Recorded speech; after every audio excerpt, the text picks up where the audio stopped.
One thing I want to ask, I watched this team last couple of years, and they haven't been a real good shooting team. What are the prospects that you see in practice thus far? Do you think y'all are going to be able to score the ball well, and especially from three-point range, because it hasn't been a good three-point shooting team for quite a while? Well, I'm going to compare it to my team at Baylor. You know how many threes we made and won a national championship 2 years ago? 4. There are a lot of ways to score the ball, and it's not always from the three. If we've got to press, we'll press. If we've got to get more offensive boards, we'll do that. If we've got to play 3 posts and get more post touches, we'll do that. I know that these kids are hungry. I know the community's hungry, the school's hungry, and we're going to fight like heck to try to score points. I'm not going to look at last year's stats other than to give me a gauge of what we need to work on, but I'm going to judge these kids every day in practice. And, the three-point ball actually is a big part of basketball now, but at the end of the day, I think defense and rebounding will always be a part of my teams when I'm coaching. As far as shooting, I know shooting from the outside, what do you see in practice? Well, we do. I think Cherry's one of the finest players in the SEC. I think you've got an all conference performer in KP. I think Iowa and Sarah, our international kids, they've got enough experience. They'll throw it up. If Alexis Morris gets eligible, she's waiting, trying to get a waiver to get eligible. She'll shoot it from the three. We've got enough people that'll shoot it. I just want them to be confident enough to make them.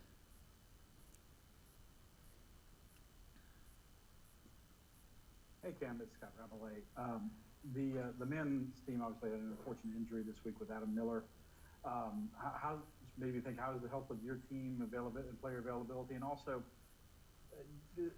what kind of concern is it in the preseason, especially now when you're trying to, I'm sure, establish a culture and get them used to a certain style of play, a certain way of practicing? Well, we had an injury as well. Logan McNeil, a freshman, she tore her ACL and is going to have surgery in the next week or two. And I hate that for her because she's been through ACL surgery before with her other knee. You got to stay healthy, guys. No coach likes to make the excuse about how injuries can, devastate your team, but that's the truth. But then you still have to keep coaching, and you still have to keep trying to win basketball games. So I'm not aware of the men's team having an injury because I'm so focused on my team, and I think we all get focused on our own teams. But we've got kids out there that are healthy, other than Logan tearing her knee up. The rest of them are healthy and hopefully getting in better shape. And how do you balance the concern about wanting to get the season as intact as you can when you're, like I said, when you're trying to establish maybe a new culture, a new way of doing things? Scott, you don't worry about injuries. You have to go out there and play hard. And we've had some of our better practices the last week because I think everybody's getting comfortable. They know the season's approaching. They want that playing time. And when we enter squad, it's pretty physical. And sometimes that's when I may need to scale it back because it gets too physical because they're competing for minutes. And I love it. To me, that's, I showed them the film of the Connecticut game, that last play when Carrington went up for a shot. I said, that's big girl basketball. Whether you thought it was a foul, whether you didn't think it was a foul, whether it was a foul or wasn't a foul, this is how we got to play in practice every day. And I think that they're responding to that. I think they understand, we're not going to tiptoe around anything. Let's get after it and let's play hard. Hey, Coach, it's William with Tiger Rag Magazine. The last Zoom meeting, you mentioned trying to work toward developing a rotation of, between 8 to 10 girls. Can you at least maybe break it down a little bit about how your rotation looks, backcourt, KP, et cetera, and in front court, Hannah, Foss, et cetera? Well, I can, but, I really don't want to do that. I think when you do that today and the game starts and the lights come on, I may change my mind. And you also have to keep in mind you've got freshmen out there that their head is spinning right now. and they you want to motivate them as well. Yeah, I do have in my mind who my rotation is, but my rotation is not necessarily the same starters every game. It just depends on who we're playing. It depends on scouting reports. But it usually starts, without question, with your older players, your returning players, the players that have played college basketball and understand everything's bigger, faster, stronger. So to break it down on who's playing with who's starting, I tell them I don't have a starting lineup. I have a rotation of players, and you want to be in that rotation of players. Can you touch on, not necessarily starters, but just who could be, who was jumped out at you, newcomers, et cetera? I can, but what difference does that make at this point? At this point, all that matters is you can probably do it too. Just go look at the returning players. Start there. Start with those 3 seniors. Start with the kids that came with me. Start with those players who got a lot of playing time last year. And don't be misled, because when you have a change in staff, sometimes it rejuvenates players. Sometimes you see something in players that you didn't see with the previous staff, not for any other reason, but that sometimes change is good. And I would just say look at the returning players, look at those who have college experience. Those are the ones that have to lead us. Thank you. Hey, you're welcome.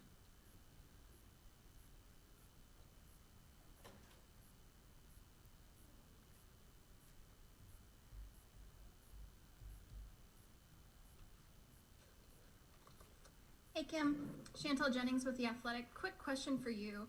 One of the recommendations that came out of the Kaplan report after last tournament was a men and women's combined Final Four. As someone who's been to your fair share of Final Fours, I was just curious what you thought of that idea. Well, I would need to study it more. I'm not opposed to it. Anything that will help the women's game, I'm for. But I would want to sit down and study it. I would want people to present it to me in such a way that, hey, this is what it's been like when you've had separate Final Fours, and this is what we anticipate it to be like, and just kind of present it in a way that would show me that it's better being together than separate. Thank you. You're welcome.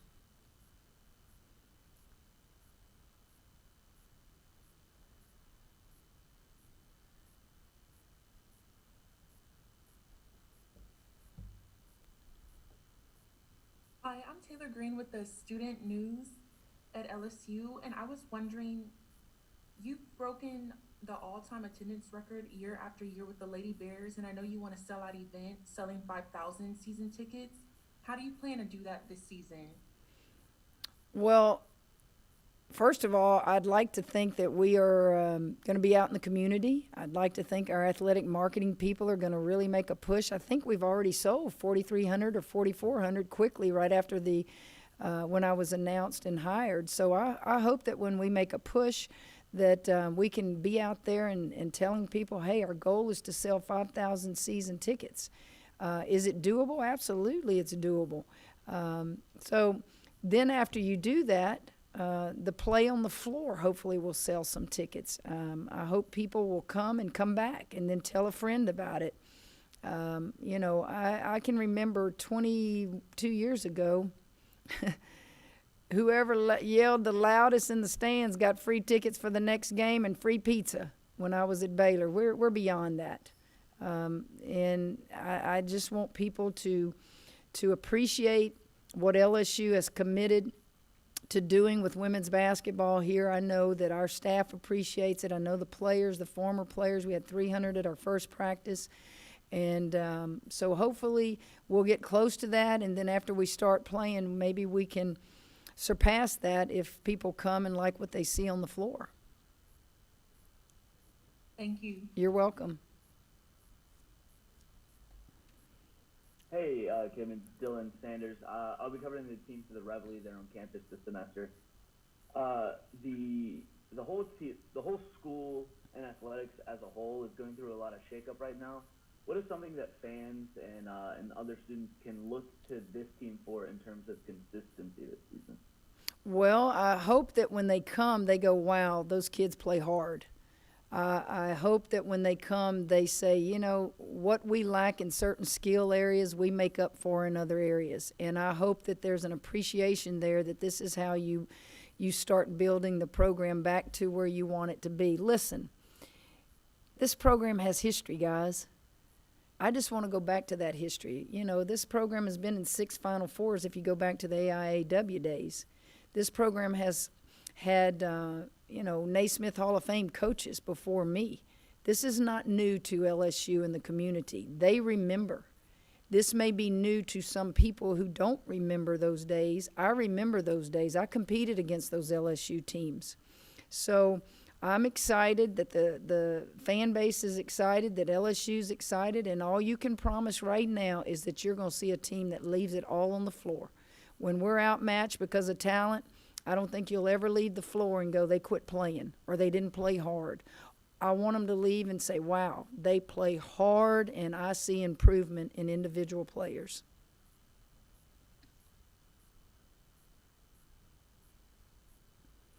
Hey, Coach, just William again. I want to ask you a little bit about Hannah Gusters and what made your expectations for her in year 2. She played in every game basically for you last year and played behind Queen and practiced against her. And she seems to be ready to roll in and assume a different role as kind of that anchor for you in the post. Well, Hannah's not coming to LSU to be the savior. That's for sure. Don't throw that on her shoulders. Hannah was a McDonald's All-American in high school, and because she's so unselfish, she chose and knew what Baylor had in front of her when she signed at Baylor. She knew nothing about LSU, didn't know anything about the school. She just believed in me, and she wanted to come with me. And she understands being on that floor. It's not the Hannah show. I mean, Faustine, all those seniors, those guys have been in the SEC. It's battles every day. So Hannah is still young. She fortunately got her year back with COVID, so she's basically a freshman. I'm going to be as excited to watch her growth because when you're a freshman, it's the most difficult year of your life. In athletics, you're homesick, you can't do anything right. You got players in front of you, no matter how good you do, you know, they're still probably going to be in front of you. It will be different in that while she has the returning players at LSU, it's not like she's practicing every day thinking, doesn't matter how hard I go, I'm still going to get the same number of minutes. I want her mindset to be, hey, we're fighting like heck out here, and whatever we do, we gotta leave it on the floor. And it's going to be interesting to watch her development because now she's got to get in better shape. She's got to be thrown to the wolves quicker. She's got to, be a leader out there every day. Coach, I like the big girl basketball comments. How do you get them to that place without beating them down? And then I want to talk to you about your fast break. Oh, you don't let them get hurt. You don't beat them down. I don't know if it's because I played the game or what, but I know when to pull it back. I know when to let it go extremely hard. It's a long season, guys. When you think about our season, we start, basically October, and those that make it through April, that's a long time to play basketball. You got to know how long a practice needs to be. You just gotta monitor it, and you gotta try your best to get them in as good a shape as you can, keep them as healthy as you can. Now, we can't control injuries. We know that. But it is big girl basketball, and I love it. And when I say big girl basketball, I don't just mean because you're a post player. I just mean you got to get after it. And it starts with the 3 seniors. Those guys have been in big girl basketball games. Now I want them to win some of those games they didn't win. And on the you got a fast break event on Tuesday, if I'm correct. Your fast break event on Tuesday, is that right? Yes, okay. What, we won't talk to you again before that, so just get some publicity for that. What does that group do for a program? What would you like it to do? Well, our fast break club is like with any sport at LSU or across the country. It's basically your booster club. There are different levels you can join, and that's just extra money that when something comes up that's not in our budget, that it will help us. It's also a time for the community to feel like they're a part of it. We have monthly luncheons. I go in for an hour mingle and talk and laugh and answer questions. I will bring the team once a year for them to meet them and touch them, and it's just getting them involved. It's getting people to be excited about women's basketball at LSU, and I think our first one, like you said, is Tuesday in the PMAC. And we had large ones, large booster club at Baylor. It was the tip-off club. We had really large numbers, and our luncheons, guys, would be anywhere from 400 to 500 people a month. Coach, that's time for one more question, guys, before we move on to players. I've heard you talk about the little goals that you set during the season.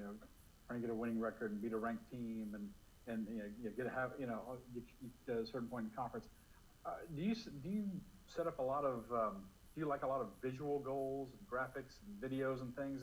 How do you reach the players to try to get them to achieve those goals? And has that changed a lot for you over the course of your head coaching career? Well, I'm not going to be one that coaches from a computer. As long as I can see that scoreboard and have a locker room and a film room, and I know how to work that projector, and I'm in there, I believe you tell them. I believe when you give them their first notebooks and you talk about team goals, and then when you meet with them and you tell them what individual goals are, when you coach them every day, when you're in that locker room with them, and then you got to motivate them. Guys, a lot of this stuff is motivation. You got to motivate young people. And I will use some of the craziest, funniest tactics. I think the girls will tell you that, but it's stuff I hope that they can relate to. And, it's pretty simple. Basketball game, give me a shooter, give me a passer, give me a big post player, and let's go play. Sometimes coaches don't have that luxury of having those kind of players. They have to take 5 guards and figure out how to compete. I've been blessed to have bigs. I've been blessed to have good guard play, and I love man-to-man defense. If we start this thing out and I see that we're just not capable of competing and winning some games in man, I've been known to throw a zone or two out there for a few possessions. Thank you, Coach. Hey, guys, thank y'all.